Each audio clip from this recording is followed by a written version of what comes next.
Assalamualaikum warahmatullahi wabarakatuh. Selamat pagi teman-teman semua.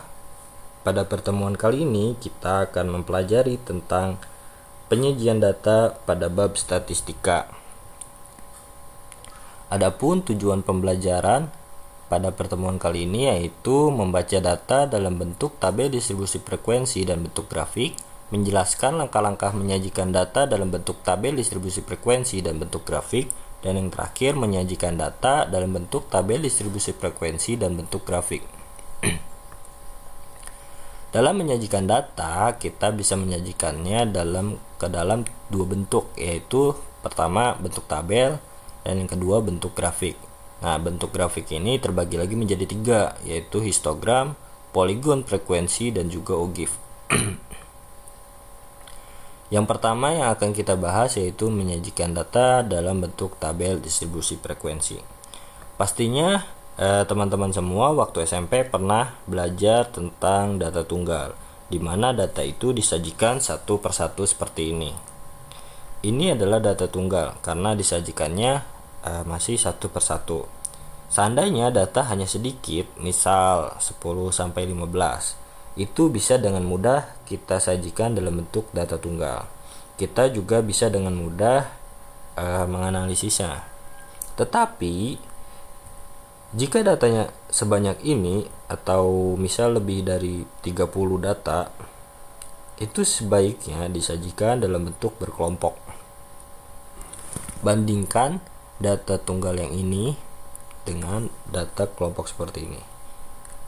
Kedua data ini adalah data yang sama, bedanya hanya dalam penyajiannya. Pada tabel ini kita sebutnya sebagai tabel distribusi frekuensi.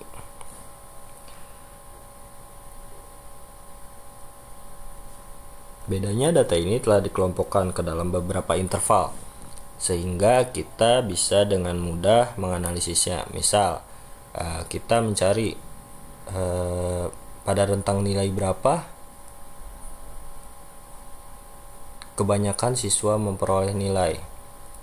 Nah, dengan mengelompokkan data seperti tabel 1.1 ini, itu dapat dengan mudah terlihat pada rentang nilai 51 sampai dengan 59 terdapat 12 orang siswa yang mendapatkan nilai di antara rentangan tersebut.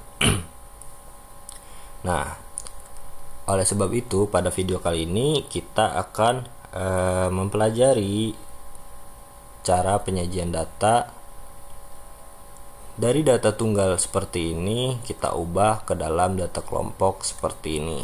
Nah, sebelum kita mempelajarinya, kita harus mengetahui beberapa bagian pada tabel. Yang pertama yang harus kita ketahui yaitu kelas interval. Kelas interval itu adalah kelompok nilai data yang ditulis dalam bentuk interval. Contohnya seperti ini.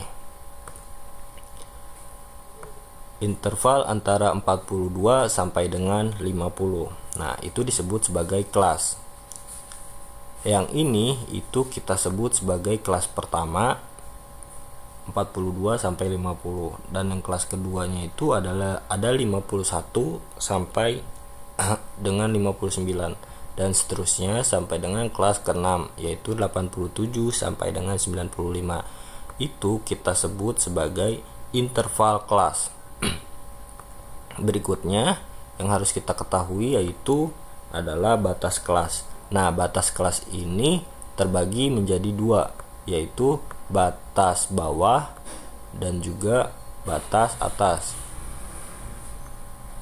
Nah, batas bawah ini itu adalah batas ujung bawah pada suatu kelas, atau sederhananya kita sebut sebagai batas paling kecil di satu kelas tersebut. Misal pada kelas pertama batas bawahnya itu adalah 42 dan batas atasnya itu adalah 50.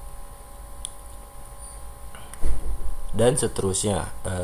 Ini yang saya tuliskan dengan berwarna biru itu adalah batas bawah di setiap kelasnya, dan yang berwarna merah ini adalah batas atas di setiap kelasnya. Dalam menyajikan data ke dalam bentuk tabel distribusi frekuensi itu terdapat beberapa langkah.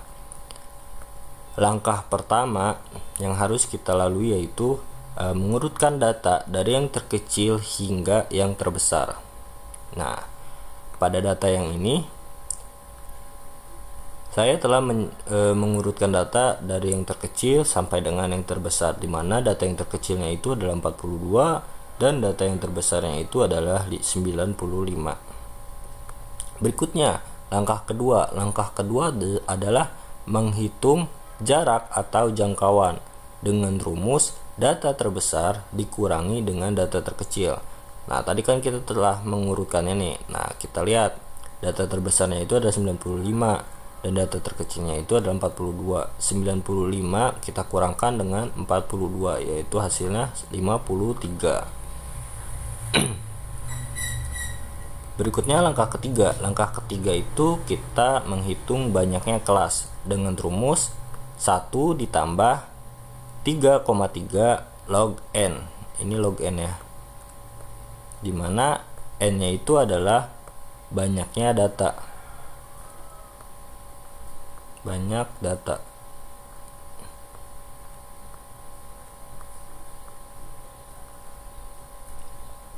Nah, banyaknya data dari data yang kita miliki yaitu adalah 40. Sehingga kita tuliskan di sini adalah log 40. Di mana log 40 itu adalah 1,6. Nah, selanjutnya 3,3 kita kalikan dengan 1,6 menghasilkan 5,28. Kemudian 5,28 ini kita tambah dengan 1. Jadinya 6,28. Selanjutnya kita bisa membulatkannya menjadi 6. Berikutnya ada langkah keempat. Langkah keempat itu menghitung panjang kelas. Panjang kelas atau kita notasikan dengan P. Di mana rumusnya itu adalah P sama dengan jangkauan dibagi dengan banyaknya kelas. Jangkauan tadi kita telah mendapatkannya yaitu 53 dan banyaknya kelas itu adalah 6. 53 dibagi 6 adalah 8,83. Lalu kita bulatkan ke atas. Hasilnya itu adalah 9. Berikutnya kita ke langkah kelima. Pada langkah kelima ini kita menentukan batas kelas interval panjang kelas, di mana rumusnya itu adalah data terkecil pada batas bawah pada kelas interval, batas bawah pada kelas interval, batas terkecilnya yaitu 42. Kemudian kita tambahkan dengan panjang kelas. Panjang kelasnya di sini adalah 9. 42 ditambah 9 itu hasilnya 51. Kemudian kita kurangkan dengan 1 yaitu hasilnya adalah 50. Nah, yang 50 ini nantinya akan kita gunakan sebagai batas atas pada suatu kelas interval. Dan yang 42 ini adalah batas bawah untuk interval kelas pertama. Berikutnya kita mencari interval kelas kedua. Untuk mencari batas kelas interval kedua itu caranya yang 50 ini kita tambahkan dengan 1, hasilnya itu adalah 51. Nah, 51 ini kita tambahkan lagi dengan si panjang kelas. Panjang kelasnya itu adalah 9. Kita peroleh hasilnya itu adalah 60. Nah, 60 ini kita kurangkan lagi dengan 1, hasilnya adalah 59. Nah, untuk batas atas kelas interval kedua yaitu adalah 59. Dan batas bawah untuk interval kelas kedua itu adalah 51. Langkahnya kita ulang sampai dengan kelas ke-6 karena banyaknya kelas ini adalah 6. Jadi kita mencarinya itu cukup sampai 61, 2, 3, 4, 5 dan 6. Kita berhenti di 87 untuk batas bawahnya dan 95 untuk batas atasnya. Berikutnya langkah ke-6. Langkah ke-6 itu adalah buat tabel sementara dengan cara dihitung satu demi satu yang sesuai dengan urutan interval kelas. Di sini contoh ya 58. kita lihat untuk untuk nilai 58 itu berada di interval kelas berapa. Ini terdapat di interval kelas kedua. Selanjutnya ke 53 ada di interval kelas kedua juga. 56 ada di kelas interval kelas kedua. 64 ada di kelas ketiga. 50 ada di kelas pertama. 50 ada di kelas pertama. 55 ada di kelas keempat, ada di kelas kedua. 57 ada di kelas kedua. 56 ada di kelas kedua. 56 ada di kelas kedua. 71 ada di kelas keempat. 72 ada di kelas keempat. 50 ada di kelas pertama. 77 ada di kelas keempat. 83 ada di kelas kelima. 80 ada di kelas kelima. 88 ada di kelas keenam. 43 ada di kelas pertama. 60 ada di kelas ketiga. 68 ada di kelas ketiga. Nah, ini kita cari semuanya, kita sesuaikan, kita lalu dari tarus ini, dari rincian ini kita tuliskan frekuensinya. Frekuensi dari 42 sampai dengan 50 itu nanti itu ada 6. Lalu untuk kelas keduanya dari 51 sampai 59 itu terdapat 12. Nah, nanti frekuensinya akan kita peroleh seperti ini. Nah, selanjutnya ke langkah terakhir. Untuk langkah terakhir, kita membuat tabel dengan cara memindahkan semua angka dan frekuensinya. Intervalnya kita tulis ulang, lalu frekuensinya juga. Jadi yang rincian ini tidak perlu kita tulis untuk langkah ke 7 atau langkah terakhir. Nah, demikian menyajikan data dalam bentuk tabel distribusi frekuensi. Berikutnya kita akan menyajikan data dalam bentuk grafik. Dalam menyajikan data bentuk grafik itu ada 3. Yang pertama poligon. Yang pertama itu adalah histogram, yang kedua poligon, yang ketiga OGIF. Nah, di sini kita akan mempelajari tentang histogram terlebih dahulu. Histogram itu adalah grafik yang menggambarkan suatu distribusi frekuensi dengan bentuk beberapa segi 4. Nah, langkah-langkah pembuatan histogram yang pertama itu buatlah absis dan ordinat. Absis itu apa? Absis itu adalah sumbu mendatar atau bisa kita sebut sebagai sumbu X. Nah, seperti ini. Nah, berikutnya ordinat. Ordinat itu adalah sumbu tegak atau sumbu X. Nah, untuk sumbu X ini itu menyatakan sebagai nilai. Dan sumbu Y ini itu adalah frekuensi.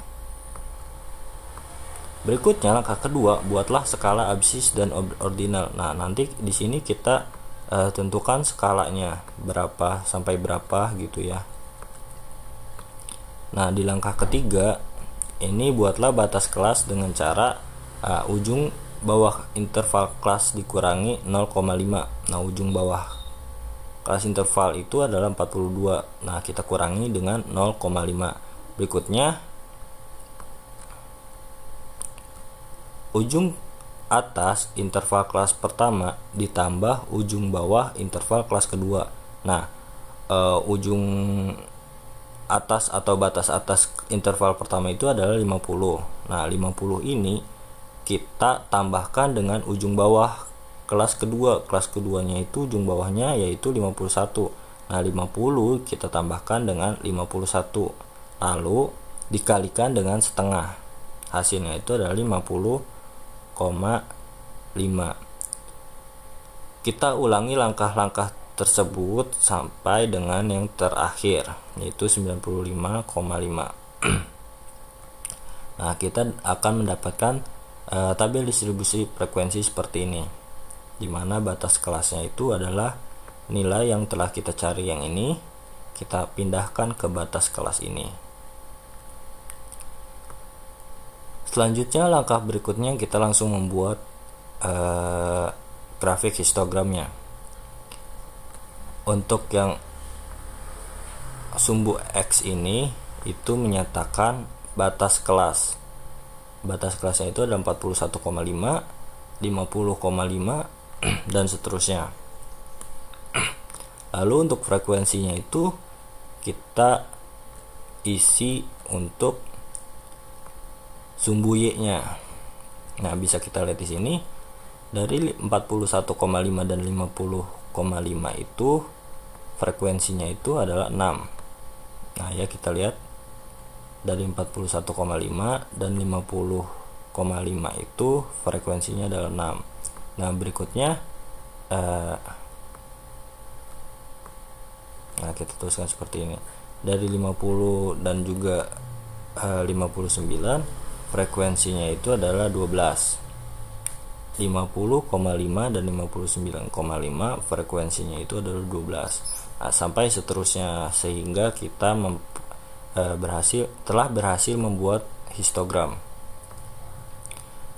Berikutnya adalah poligon frekuensi. Nah, untuk poligon frekuensi ialah grafik garis yang menghubungkan nilai tengah tiap sisi atas yang berdekatan dengan nilai tengah jarak frekuensi mutlak masing-masing. Buatlah titik tengah kelas dengan cara nilai yang terdapat di tengah interval kelas atau nilai ujung bawah ditambah dengan nilai ujung atas, lalu dikalikan dengan setengah. Nah, untuk kelas pertama itu ujung bawahnya kan 42 dan ujung atasnya 50. Kita jumlahkan 42 ditambah 50, lalu kita kalikan hasilnya ini, kita kalikan dengan 1/2, diperolehlah hasil 46. Nah, 46 ini adalah titik tengah dari kelas pertama. Kemudian kita cari untuk kelas yang kedua. Kelas kedua sama batas bawah kelas kedua kita tambahkan dengan batas atas kelas kedua, lalu hasilnya itu kita kalikan dengan 1/2. Kita peroleh hasilnya 55. 55 ini untuk titik tengah kelas kedua. Nah, setelah itu untuk kelas-kelas berikutnya menggunakan cara yang sama. Nah, kita nanti akan mendapatkan sebuah tabel distribusi frekuensi untuk membuat poligon. Nah, bedanya untuk tabel distribusinya itu di sini ada nilai tengahnya. Kan kalau yang histogram tadi itu tabelnya batas kelas. Nah, kalau yang poligon ini menggunakan titik tengah kelas. Berikutnya kita membuat grafiknya. Kita lihat di sini 46. Untuk sumbu X ini itu untuk menyatakan titik tengahnya, dan sumbu Y ini untuk menyatakan frekuensinya. Kita lihat untuk titik tengah 46 ini mempunyai frekuensi sebanyak 6. Nah, ini adalah titik pertama.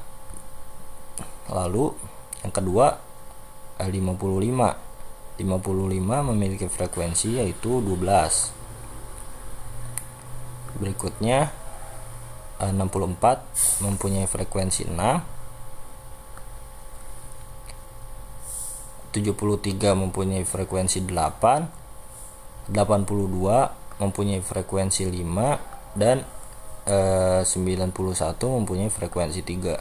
Nah, dari titik-titik ini kita sambungkan dengan sebuah garis. Nah, inilah yang disebut sebagai poligon frekuensi, grafik poligon frekuensi. Yang terakhir itu adalah ogive. Ogive ialah distribusi frekuensi yang menggambarkan diagramnya dalam sumbu tegak dan mendatar atau eksponensial. Langkah-langkah pembuatan ogive. Nah, langkah-langkah pembuatan ogive itu hampir sama dengan pembuatan histogram menggunakan batas kelas. Yang membedakannya itu adalah frekuensinya, di mana frekuensinya kita menggunakan frekuensi meningkat. Bagaimana cara menghitung frekuensi meningkat? Frekuensi meningkat itu kita bisa hitung seperti berikut. Untuk kelas pertama itu mempunyai frekuensinya 6. Nah, lalu kita tuliskan di frekuensi meningkatnya itu adalah 6. Nah, kemudian si 6 ini kita jumlahkan dengan 12. Hasilnya itu adalah 18. Kita tuliskan di frekuensi meningkat untuk kelas kedua. Nah, sampai seterusnya kita jumlahkan, kita memperoleh untuk di kelas terakhir atau kelas ke-6 itu frekuensi meningkatnya adalah 40. Nah, selanjutnya sama seperti poligon yang tadi, kita samakan titik-titiknya. Nih, pada batas kelas 50,5 itu memiliki frekuensi meningkatnya adalah 6. Lalu untuk batas kelas 59,5 memiliki frekuensi meningkatnya itu adalah 18. Nah, kemudian titik-titik ini, titik-titik yang sudah tercipta, kita tinggal sambungkan dengan sebuah garis sehingga membentuk sebuah grafik yang bernama ogive. Nah, demikian materi pada pertemuan kali ini. Kurang lebihnya mohon maaf. Wabillahi taufiq wal hidayah. Wassalamualaikum warahmatullahi wabarakatuh.